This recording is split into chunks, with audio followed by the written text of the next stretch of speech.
नमस्कार, मेरा नाम ज्ञानेश्वर है और आप देख रहे हैं लाइव सीरीज। देखिए, कोरोना तो है ही, बढ़ता भी जा रहा है, लेकिन चुनाव की तैयारियों में कोई भी पॉलिटिकल पार्टी पीछे हटने को तैयार नहीं है। तेजस्वी यादव ने भले कह दिया है कि चुनाव लाशों की ढेर पर नहीं होना चाहिए, लेकिन उन्हें भी पता है कि फैसला चुनाव आयोग को करना है और यदि चुनाव आयोग फैसला करेगा तो चुनाव तो होंगे ही। तो इसलिए तैयारियां सभी ओर हैं। हम चुनाव की चर्चा कर रहे हैं, करेंगे भी, साथ में कोरोना की चुनौतियों की भी। आज हम चर्चा करेंगे बिहार विधानसभा चुनाव 2020 में भोजपुर की सियासत की और भोजपुर में भी एनडीए की सरगर्मी की। एनडीए में आपको पता है कि जेडीयू, भाजपा, लोजपा अब तक है, रार और तकरार चल रहा है, लेकिन अब तक है। तो भोजपुर की जो सीटें हैं, 7 विधानसभा सीटें, मतलब आरा जिले की, वहाँ जितना घमासान है हम बता नहीं सकते। ऐसा लग रहा है कि उम्मीदवारों की बाढ़ आ गई है। और भोजपुर जिले की बरहरा विधानसभा सीट तो बिहार का सबसे बड़ा चित्तौड़गढ़ बनता दिख रहा है। एनडीए में आप सक्रिय नेताओं की बात कर लें, राजपूत नेताओं की, जो शाहबाद इलाके में सक्रिय हैं या पटना तक जिनकी पहुंच है, उनमें से शायद ही ऐसा कोई है जो बरहरा में इंटरेस्ट नहीं रख रहा है। भोजपुर जिले में, मतलब जिसे आप आरा जिला भी कहते हैं, 7 विधानसभा सीटें हैं। आरा, बरहरा, जगदीशपुर, शाहपुर, अज्ञांव, तरारी और संदेश। तो देखिए, अभी सांसद हैं आरके सिंह, राजकुमार सिंह, भाजपा के, केंद्र में मंत्री हैं। लेकिन जिस तरीके से सीटों के चयन में, बंटवारे में कह लीजिए, या उम्मीदवारों की ओर जदयू आगे बढ़ रहा है, भाजपा के लिए परेशानी बढ़ती दिखाई पड़ रही है। जदयू में कुछ स्थिति स्पष्ट हो रही है, लेकिन भाजपा अब भी भोजपुर में संशय की स्थिति में है। 2015 में दोनों अलग अलग चुनाव लड़े थे, लेकिन अब दोनों को साथ लड़ना है। आरके सिंह, आरा के एमपी, केंद्र में मंत्री, भाजपा के सांसद, वे अपने कितने करीबियों को टिकट दिला पाते हैं, यह देखने वाली बात होगी। तो हमने जैसा आपको बताया कि बरहरा विधानसभा क्षेत्र, देखिए, अब ये बात बिल्कुल स्पष्ट हो चुकी है कि जो 2020 में एनडीए है, जदयू, भाजपा और लोजपा का, बरहरा जिसे आप चित्तौड़गढ़ कह रहे हैं, वहाँ जेडीयू चुनाव लड़ेगा, जनता दल यूनाइटेड चुनाव लड़ेगा, नीतीश कुमार चुनाव लड़ेंगे। इस बात का स्पष्ट संकेत भाजपा को दिया जा चुका है और भाजपा को भी इस बात पर कोई आपत्ति नहीं है। लेकिन उम्मीदवार कौन? उम्मीदवारों की लंबी फहरिस्त है, इतनी बड़ी फहरिस्त। देखिए, यदि हम भाजपा की बात करें, क्योंकि पहले लग रहा था कि भाजपा, तो रांची से आए सूरजभान सिंह पिछले 1 साल से खून पसीना बहाए हुए थे। खून पसीना मतलब धन भी आप कह सकते हैं, खून मतलब हम खूनी रंजिश की बात नहीं कर रहे हैं। तो पसीना बहा रहे थे, लेकिन अब सीट जेडीयू की ओर जाती दिख रही है। ठीक इसी तरीके से इस सीट के पुराने दावेदार भाजपा के आशा देवी, सुरेंद्र सिंह की पत्नी, उन्हें भी बरहरा में मायूस होना पड़ सकता है। राघवेंद्र प्रताप सिंह, जो आरके सिंह के सबसे करीबी माने जाते हैं, उन्हें भी बरहरा में मायूसी मिल सकती है, क्योंकि सीट जेडीयू की ओर जा रही है। तो भाजपा के लिए बरहरा में बड़ा झटका लग रहा है। लेकिन जेडीयू में कौन? जेडीयू में उम्मीदवारों की लंबी फेहरिस्त हम देख रहे हैं, किसका किसका नाम लें। देखिए, इतने सारे नाम हैं। अब तो रणविजय सिंह भी आ गए, आरजेडी के एमएलसी हैं, शामिल हुए जेडीयू में, बरहरा के रहने ही वाले हैं। लोग कह रहे हैं कि कमिटमेंट के साथ आए हैं कि बरहरा से सीट मिलेगी, चुनाव लड़ने को मिलेगा जेडीयू का। तो रणविजय सिंह का जो दावा है, उससे और भी लोगों की परेशानी बढ़ी हुई दिख रही है बरहरा में, क्योंकि रणविजय सिंह ने क्षेत्र में भ्रमण भी शुरू कर दिया है। तो यहाँ कौन कौन लोग इंटरेस्ट हैं? देखिए, यहाँ चर्चा जब होती है तो विश्वनाथ सिंह की चर्चा होती है, मौर्या होटल पटना वाले बीडी सिंह की चर्चा होती है, वो भी इसी क्षेत्र के रहने वाले हैं। उन्होंने भी बरहरा से पटना जाने वाले लोगों की बड़ी सेवा की है। यहाँ छोटू सिंह की चर्चा होती है, पटना में धमक है, इसी क्षेत्र के हैं। संजय सिंह की चर्चा होती है। इतनी चर्चाएं हैं। कन्हैया सिंह की चर्चा होती है, विजन क्लासेस वाले की। इतनी चर्चाएं हैं कि पूछिए मत। और टिकट तो जेडीयू का सिर्फ एक व्यक्ति को मिलना है।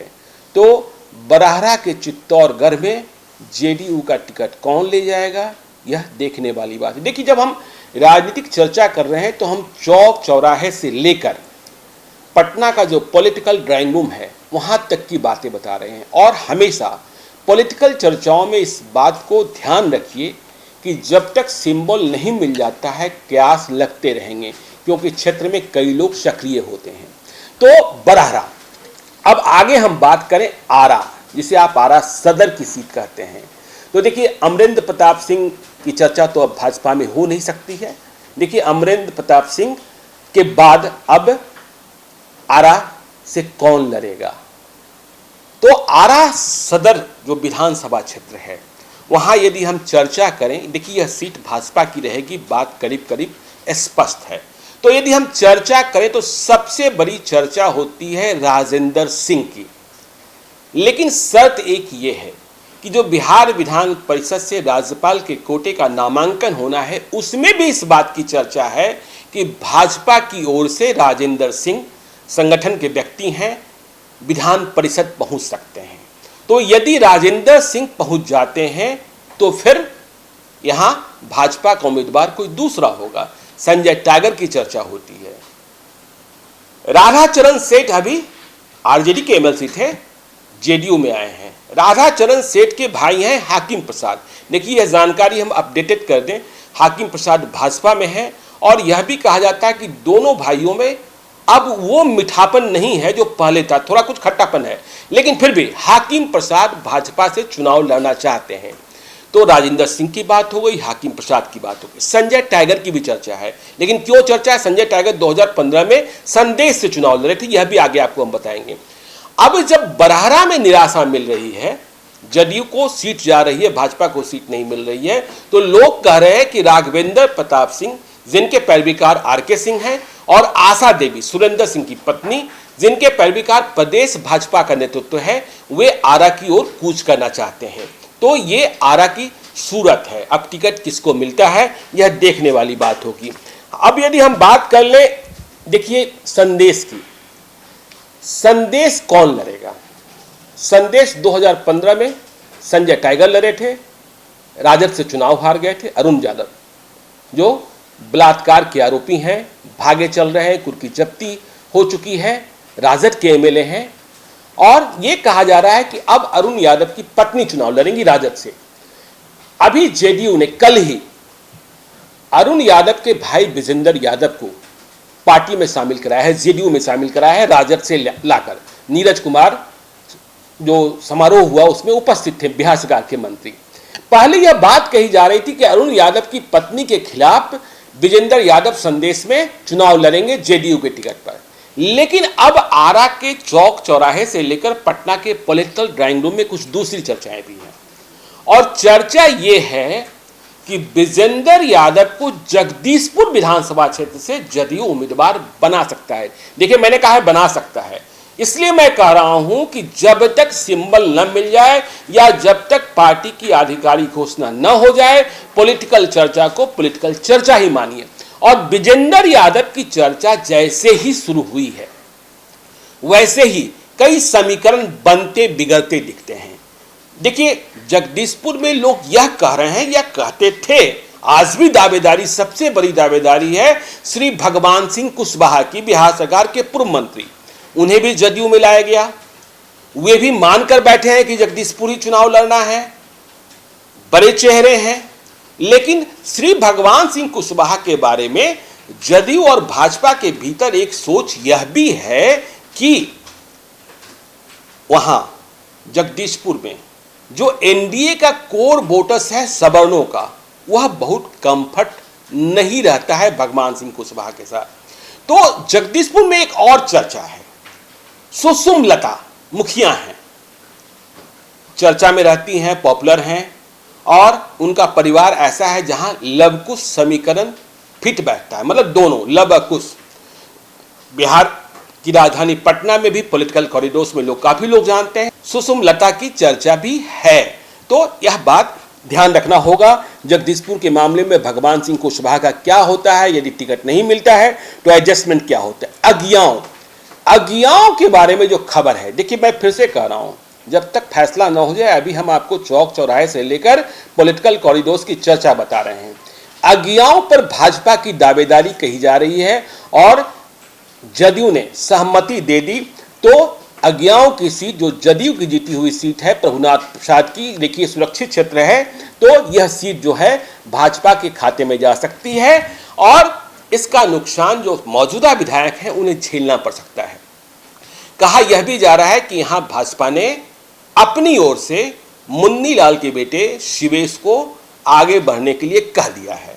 अब यदि भाजपा और जदयू में सहमति बन गई है अगियाओं सीट को लेकर तो कोई बात नहीं।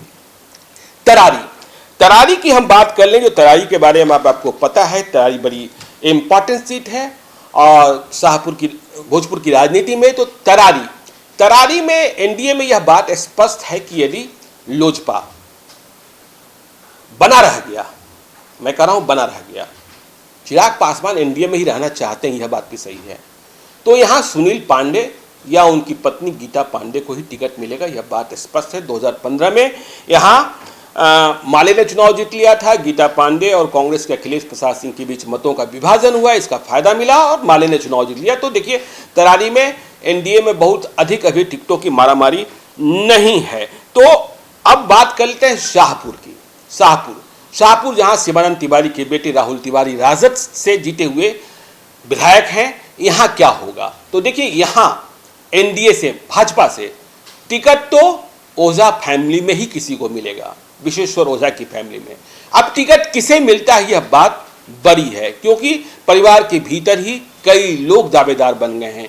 भूवर ओझा खुद चुनाव लड़ना चाहते हैं, मुन्नी देवी की चर्चा भी है, और इस बीच चर्चा यह भी है कि विश्वेश्वर ओझा के बेटे राकेश ओझा, शायद नाम है, 25 वर्ष अक्टूबर में पूरा होने वाला है, वे भी चुनाव लड़ने को तैयार हैं। तो ये सारी कसरत भोजपुर में चल रही है। भोजपुर का माहौल गर्म है, लोग अपने अपने समर्थकों के साथ गोलबंद हो रहे हैं और उन्हें पता है कि उनकी पार्टी के जो नेता हैं उन्होंने क्षेत्र और उम्मीदवार के बारे में सोचना शुरू कर दिया है, इसलिए सबों की धड़कन बढ़ी हुई है। तो आज भोजपुर की ये रिपोर्ट है, आपको हम आगे भी बताएंगे। देखिए मैं फिर से कहता हूं, मैंने कई नामों की चर्चा की, हो सकता है कई नाम छूट भी गए होंगे जो रेस में होंगे। तो ये आगे पीछे चलते रहेंगे और जब तक आगे पीछे चलते रहेंगे हम भी आपके साथ बने रहेंगे। आप बने रहिए लाइव सिटी के साथ। यदि अब तक आपने हमारे यूट्यूब चैनल को सब्सक्राइब नहीं किया है तो जरूर कर लीजिएगा, और यदि इस वीडियो को फेसबुक के माध्यम से देख रहे हैं तो पेज को लाइक कीजिएगा, ट्विटर पर भी हमें फॉलो कीजिए। धन्यवाद।